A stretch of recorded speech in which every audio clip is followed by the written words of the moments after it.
Hello, my name is Jessica Rudin, and today I'm here to express to you changes that I think should be made to benefit our middle schoolers.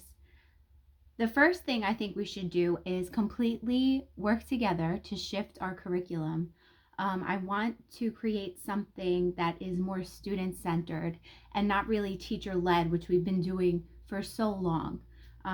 It's called curriculum integration. I'm not sure how many of you have heard of it, but basically, we will be planning our units together as a community of middle school teachers. We will have assignments that all relate to each other.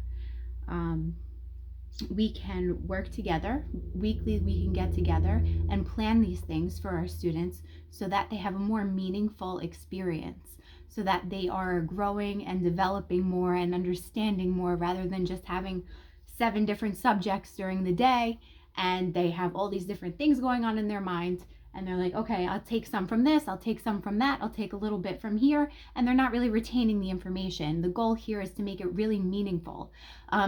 The way to do this is really to have students more engaged. So what we want to do is give them a questionnaire in the beginning of the school year and kind of gauge what they're interested in learning or types of ways they like to be assessed instead of tests. A lot of our kids do not like taking these tests, and it's so unfortunate that our system is set up where we have to teach towards these big tests. But if we can find another way to make their learning experience more enriched and more meaningful, it will change that, and they can still retain all the information they need to know, but they'll be more in charge of how they are being graded, how they're being assessed, and they'll feel more positive about themselves.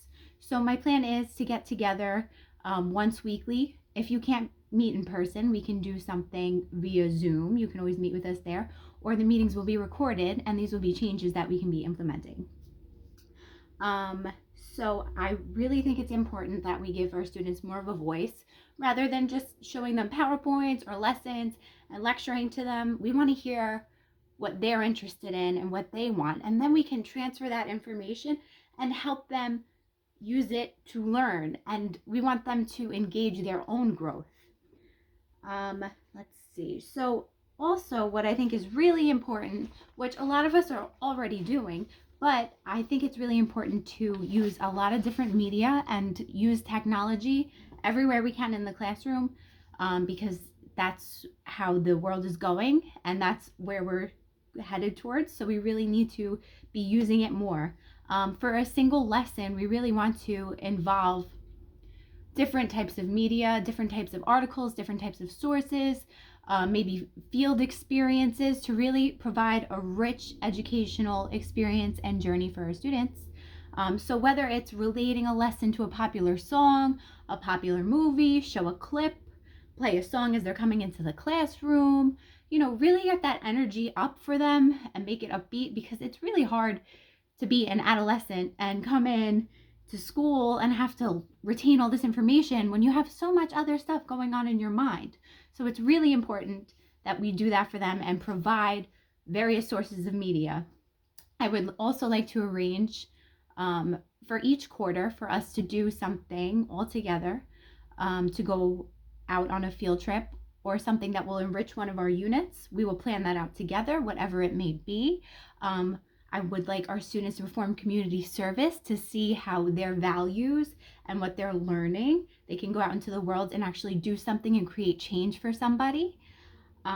Okay.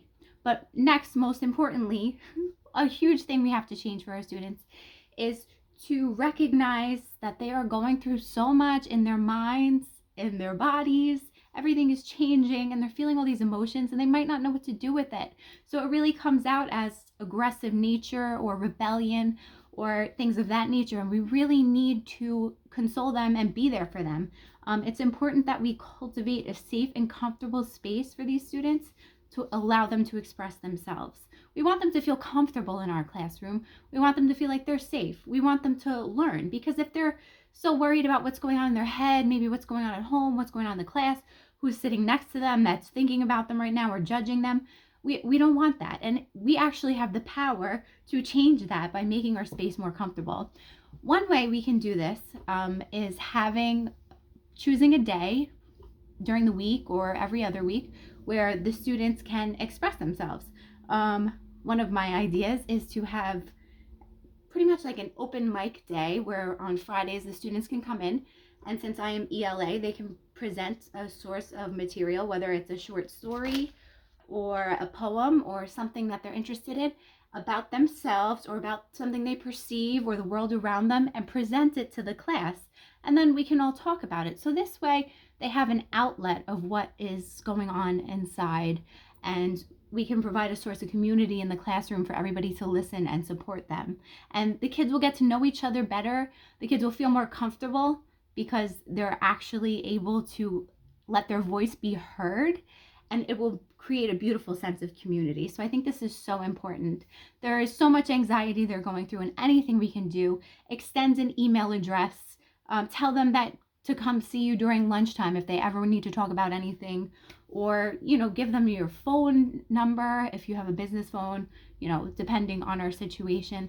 But really just be there for your students, because you have the ability and capability to help change their minds and change their life for the future. This age is so malleable in their brains are learning and developing, and we really want to provide a rich experience for them to better prepare them for the future.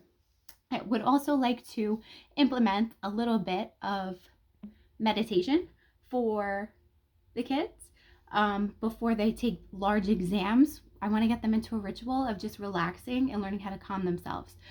There will be different things we can do together to learn about meditation and how we can incorporate that. It doesn't need to be all the time, but just so that they're familiar with it, so they have a practice to calm their minds and ease this anxiety.